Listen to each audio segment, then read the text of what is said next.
বিয়ের পর স্বামীর উপর দ্বিতীয় বিয়ে না করার শর্ত আরোপ করা যাবে কিনা? দেনমোহর পরিশোধ না করে স্ত্রীর সাথে বসবাস করা যাবে কিনা? ফরজ গোসলের পর ওযু করলে কি পানি অপচয়ের গুনাহ হবে? ফরজ গোসলের সময় মেয়েদের কি খোপার ভেতর পানি পৌঁছানো জরুরি? লজ্জার কারণে ফরজ গোসল না করে নামাজের অভিনয় করা যাবে কিনা? বিয়ের পর স্বামীর উপর দ্বিতীয় বিয়ে না করার শর্ত আরোপ করা যাবে কিনা? হ্যাঁ, কোন স্ত্রী যদি চান তার স্বামীকে দ্বিতীয় বিয়ে না করার শর্তে বিয়ে বসেন, তাহলে সেটি করার সুযোগ তার হাতে আছে। অর্থাৎ তিনি যদি শর্ত দেন, আমি আপনার সাথে বিয়ে বসতে রাজি আছি, শর্ত হলো যে আমি যতদিন আপনার স্ত্রী হিসেবে থাকবো আর কোন স্ত্রীকে বিয়ে করতে পারবেন না, এই মর্মে তিনি শর্ত আরোপ করতে পারেন। এবং স্বামী যদি ওয়াদা দিয়ে থাকেন তাহলে ইমানদার সে ওয়াদা রক্ষা করতে হবে। যদি এটি জায়েজ কাজ, যে কোনো জায়েজ কাজ না করার জন্য যে কেউ শর্ত দিতে পারে এবং সেই শর্ত কেউ মেনে নিতে পারে, ওয়াদা করতেও পারে, এই বিধায় স্বামীর এটা লক্ষ্য করা কর্তব্য। যদি স্বামী অবশ্য এটি লঙ্ঘন করেন, তখন স্ত্রী তার সঙ্গে সংসার না করার সিদ্ধান্ত গ্রহণ করতে পারেন। জাস্ট এটুকু, এর বাইরে কিছু না। ব্যাপারটা এরকম না যে স্ত্রী স্বামীর জন্য এটি করাটা হারাম হয়ে যাবে চিরকালের জন্য, সেরকম না। বরং স্বামীর সে ওয়াদা রক্ষা করা কর্তব্য হয়ে যায়। যদি তিনি ওয়াদার বরখেলাফ করেন, তাহলে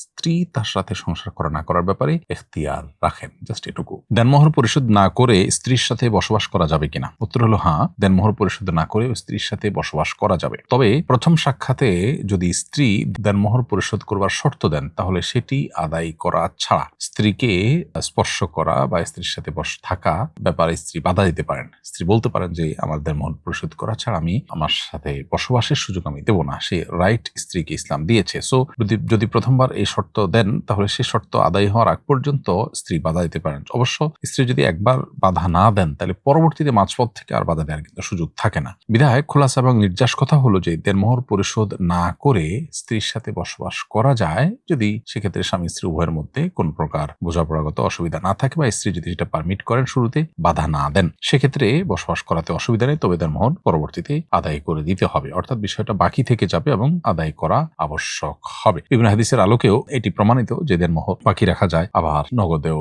দেওয়া যায়। ফাতেমা রাদিয়াল্লাহু তাআলা আনহা তার বিয়ের পর আলী রাদিয়াল্লাহু তাআলার কাছ থেকে মোহর যেটি প্রাপ্য ছিল, সেটি প্রথম সাক্ষাতের আগেই আদায় করেছিলেন। এটি একজন নারীকে ইসলাম অধিকার হিসেবে দিয়েছে। সো তিনি সে অধিকার প্রয়োগ করতে পারেন। কোনো কারণে যদি সে অধিকার তিনি ছেড়ে দেন প্রথম দিন, তো সেক্ষেত্রে পরবর্তীতে এটি অবশ্যই স্বামীর উপর আবশ্যক থাকে, তিনি পরিশোধ করবেন পরবর্তীতে সুযোগ সময় অনুযায়ী। তবে আদায় না করলে তাদের বসবাস করা একসাথে হারাম বা নাজায়েজ থাকে, ব্যাপারটা সেরকম নয়। ফরজ গোসলের পর ওযু করলে কি পানি অপচয়ের গুনাহ হবে? ফরজ গোসলের সাথে সাথে ওযু হয়ে যায়, যেহেতু সুন্নাহসম্মত গোসল যদি করা হয় তাতে ওযু এবং গোসল একসাথে হয়ে যায়। বিধায় ওযু করার পর কোনো ইবাদত বন্দেগীতে ওযুর ব্যবহার ছাড়া, কোনো কারণ ছাড়া, ওযু ভঙ্গ হওয়া ছাড়া পুনরায় ওযু করা, এটা অবশ্যই অনুচিত কাজ এবং অপচয়ের মধ্যে পড়বে। তবে যদি কেউ মাসনুন তরিকায় গোসল না করে, সুন্নাহসম্মত পদ্ধতিতে গোসল করে নাই, তাহলে সেক্ষেত্রে গোসল দ্বারা ওযু যদিও হয়ে যাবে, তারপরেও সুন্নাহ মোতাবেক ওযু সম্পন্ন করার জন্য পুনরায় ওযু করা যেতে পারে। এ হলো সে ব্যক্তির জন্য যে ব্যক্তি গোসলটা করার সময় সুন্নাহসম্মতভাবে গোসল শুরু করে নাই, দুই হাতের কবজি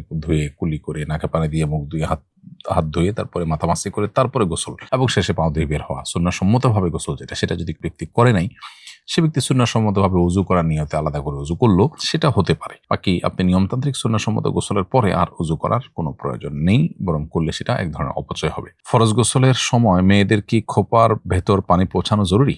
চুলের গোড়ায় পানি পৌঁছানো যথেষ্ট, খোপা খোলা মেয়েদের জন্য আবশ্যক নয়। খোপা না খুলে যদি মেয়েরা ফরজ গোসল শেষ করেন, তাতেও গোসলের ফরজ আদায় হয়ে যাবে। তবে চুলের গোড়ায় যেন পানি পৌঁছে, সেই জিনিসটি খেয়াল রাখতে হবে। লজ্জার কারণে ফরজ গোসল না করে নামাজের অভিনয় করা যাবে কিনা? না, এরূপ করা একেবারেই গর্হিত কাজ, বরং এটি করলে কুফুরের আশঙ্কা পর্যন্ত রয়েছে। ফরজ গোসল লজ্জার কারণে না করাটা, এটা কুফুরির অঙ্গ। এই লজ্জা ঈমানের অঙ্গ নয়। যে লজ্জা আপনাকে ফরজ কাজ থেকে দূরে রাখে, সে লজ্জা শয়তান আমাদের মধ্যে সৃষ্টি করে, সেটা ঈমানের অঙ্গ নয়। ফলে লজ্জাকে জয় করতে হবে। যে যা মনে করে করুক, আমার গোসল ফরজ হয়েছে, আমি গোসল করবো, কে কি মনে করলো তাতে কিছু যায় বা আসে না। বিধায় এই অভিনয় করা বা আপনার ফরজ গোসল লজ্জার কারণে না করে নামাজ পড়ছেন অন্যদের সাথে ভান করা, এটা একেবারেই গর্হিত কাজ। বরং সৎসাহসের সাথে গোসল করে তারপরে ফরজ নামাজ আদায় করে ফেলা উচিত। যে যা মনে করে করুক, আমার আল্লাহর সামনে দাঁড়ানো এবং জাহান্নাম থেকে বাঁচার যে তাগাদা, সে তাগাদার কারণে আমার অবশ্যই যে কোনো মানুষের সামনে